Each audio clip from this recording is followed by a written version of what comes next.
La grande question, c'est, on nous a dit qu'il y allait avoir une deuxième vague au relâchement d'avril, pas de deuxième vague. Qu'il y allait en avoir une au déconfinement de mai, pas de deuxième vague. Qu'il allait y en avoir une après la fête de la musique, où il y a eu des rassemblements très larges.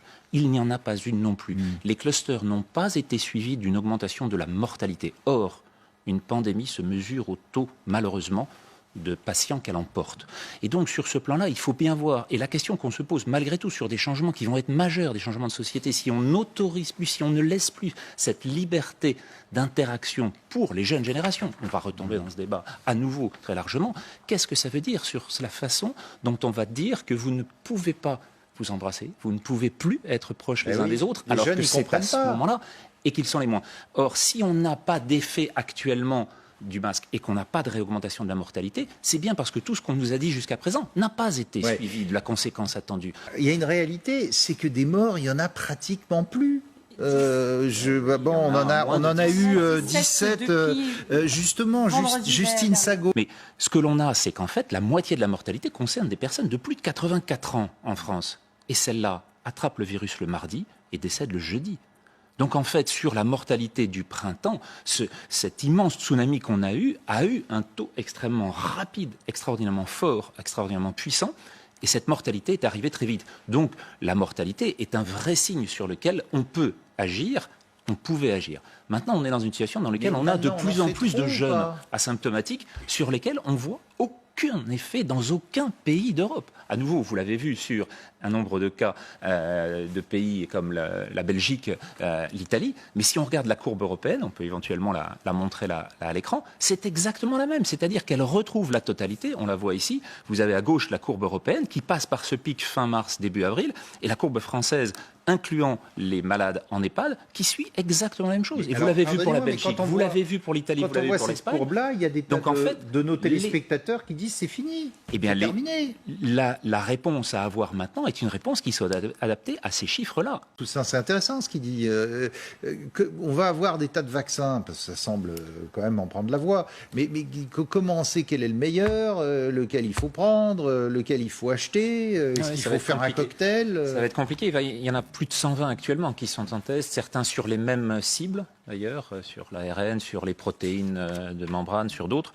Mais en fait, le problème, il va être celui qui avait été résumé dans un des débats du mois de mai à peu près, c'est est-ce qu'il va être à temps si, par hasard, l'épidémie voyait une diminution, comme elle le fait en Europe, et qu'il n'y avait qu'une seule vague. Si c'est le cas... Ça veut dire qu'il ne servira à rien ? Ça veut dire qu'il ne servira à rien. Ça a été le cas pour le SARS. Ça a été le cas pour le SARS-1, sur lequel, en 2008, les publications ont montré qu'il n'y avait plus de SARS-1. Bon. Le masque partout. C'est qu'on n'a aucune argumentation réelle pour pouvoir soutenir cette décision. C'est-à-dire que même l'interdiction des plages la nuit à Quiberon ou au Sable d'Olonne, ça n'a aucun intérêt, ça n'aura aucun effet. Le seul endroit où on doit être pour ne pas attraper le virus, c'est sur la plage. C'est justement là, c'est dans ce domaine-là où on va avoir... sauf si la plage est bondée, pardonnez-moi. Sur les plages d'Atlantique, en particulier sur les plages d'Atlantique. On a eu ce débat au mois d'avril, même Éric Côme l'avait dit ici, ce qu'il faut faire dans l'hiver à ce moment-là, c'est déconfiner. Il avait dit que c'était à l'endroit où il fallait avoir le plus d'air possible, le plus de disponibilité, alors que c'était interdit à l'époque. Bon. On était dans un débat à l'opposé de la réalité du risque. La seule chose qui compte, c'est quelle est l'importance de la circulation d'un virus mortel. Ça l'a été au mois de mars. Ça ne l'est plus au mois de juillet. Or, prendre des décisions sous prétexte qu'il y a une augmentation du nombre de cas parce qu'on va les chercher en Belgique, de la même façon qu'on va les chercher dans un très grand nombre de pays du monde. Et cette augmentation-là, on la voit dans la totalité du monde, alors que le nombre, c'est-à-dire la létalité, le rapport du mort par rapport au nombre de contaminés, ne cesse de diminuer depuis 2 mois, dans le monde entier. Mais donc il a tort, Olivier Véran, quand il dit qu'il vaut mieux porter le masque. Il n'a aucun argument scientifique pour le faire. Et donc là, on est dans le politique.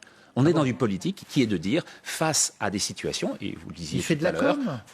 Il fait de la politique. Ces hypothèses viennent progressivement se trouver totalement confrontées à une réalité qui les dépasse. Ça a été l'intensité de la première vague, minimisée ou maximisée. Elle a été maximisée par les estimations initiales. En fait, on a eu beaucoup moins de morts que ce qui était attendu. Et donc ces mesures qui ont été prises, pardonnez-moi, beaucoup moins que les 500 000 qui étaient attendus pour la France, 510 000 pour la Grande-Bretagne. C'est ce qu'on avait dit au gouvernement, par exemple. exemple. Et 70 000 pour la Suède, qui, elle, n'a pas confiné et n'en a connu que 5 500 à 6 000 actuellement à la fin de la phase pandémique, exactement comme le reste des pays européens, à un taux un peu supérieur à celle de ses voisins.